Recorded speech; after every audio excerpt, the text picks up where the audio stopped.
Hey everyone, I'm Paul, aka Pabro. And I'm Andre, also known as Meddler. Today is September 22nd, so anything that happens between now and when this video goes out won't be covered. In this video, we'll have some members from the dev team on to talk about smurfing and griefing, improvements to streamer mode, and a new take on ARAM. Now though, let's get into it. Yeah. Hey everyone, I'm Eduardo, Riot Cadmus Cortejoso. And I'm Riot Phlox.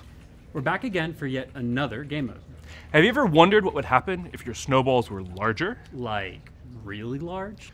What about if you had multiple flashes for the biggest Zoe paddle star you've ever imagined? Or if your ult reset all of your ability cooldowns? Well, good news! We have a new mode for you that we're calling ARAM Mayhem. It's ARAM, but with augments. It combines all the fun augment-fueled variations of Arena with 5v5 ARAM gameplay. If you're a Wild Rift player, this might look a little familiar.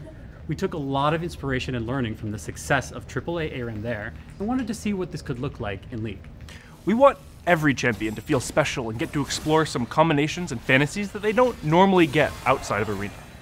Some of the augments we made are specifically tailored for this mode, like augments that play off of multiple people.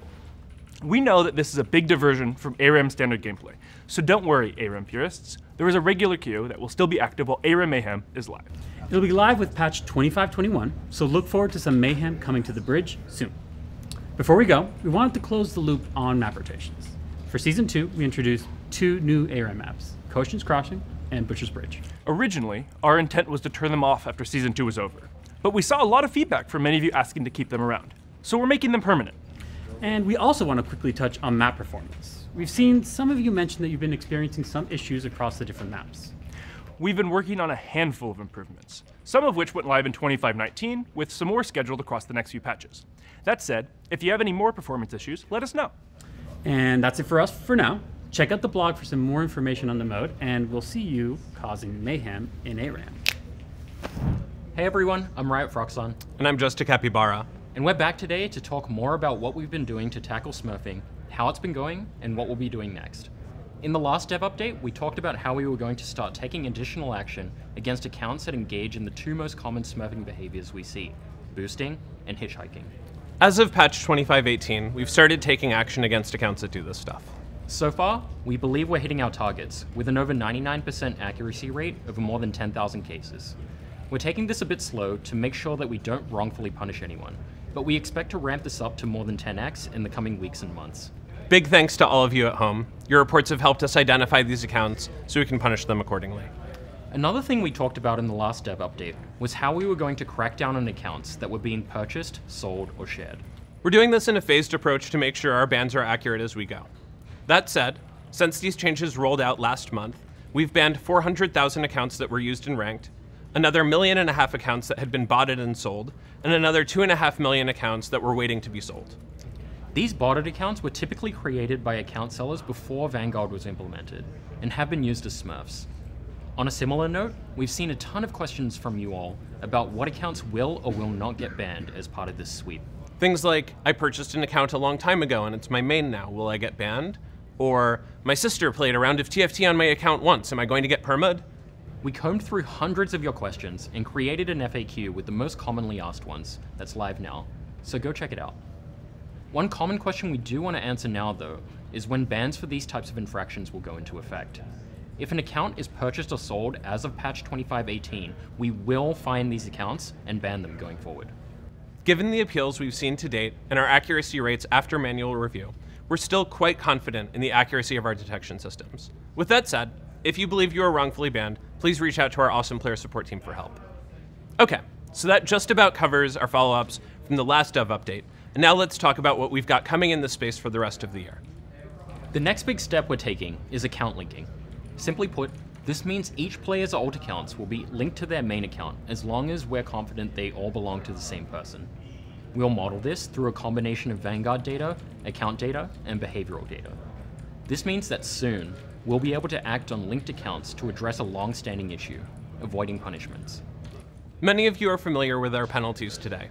Things like longer queue times if you dodged too many games, chat restrictions if you lost your cool and insulted a teammate, or in the most extreme cases, temporary or permanent bans. These are useful tools when it comes to discouraging negative behavior, but they become significantly less effective when someone can just buy and hop onto another account. Our purchased account bans should cover a good number of these cases, but in situations where the player is using a legitimate alt, things get a little bit trickier. That's where account linking comes into play.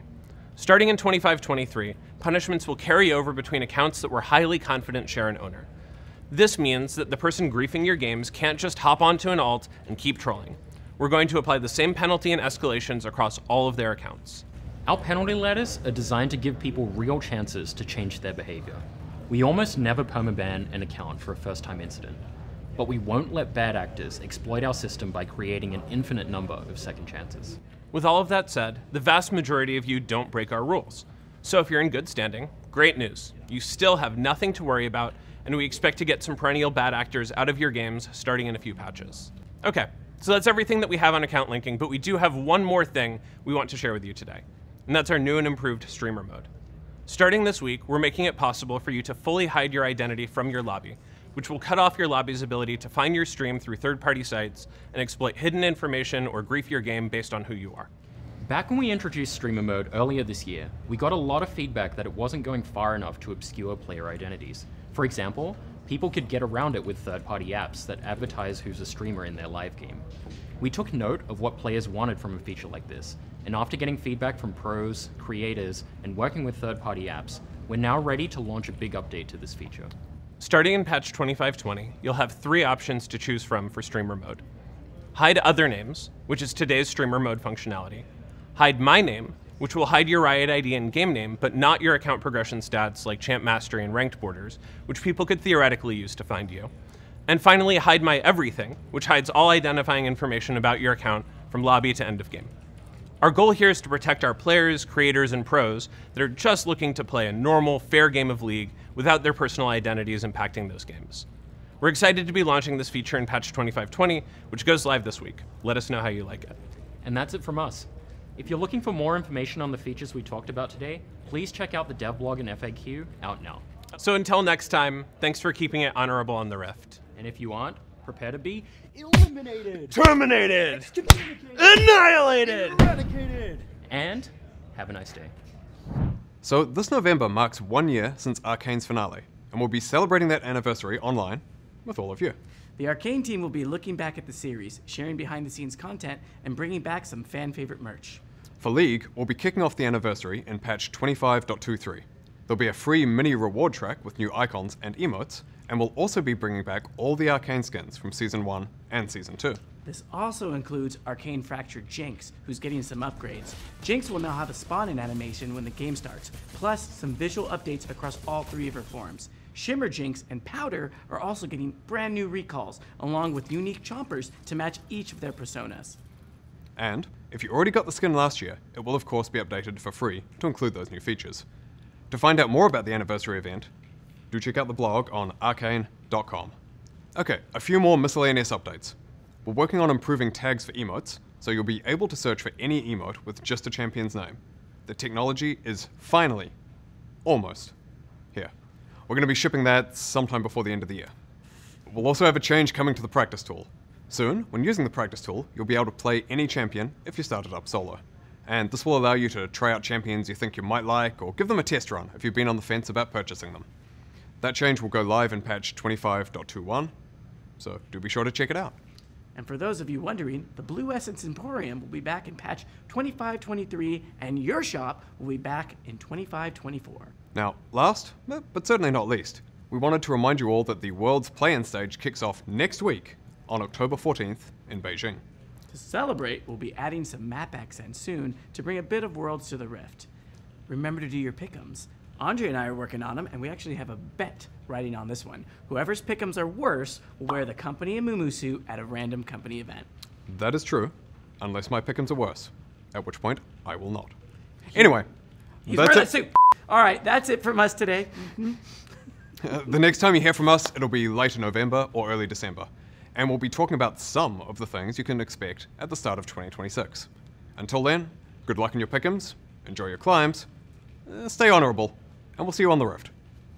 Bye. Bye.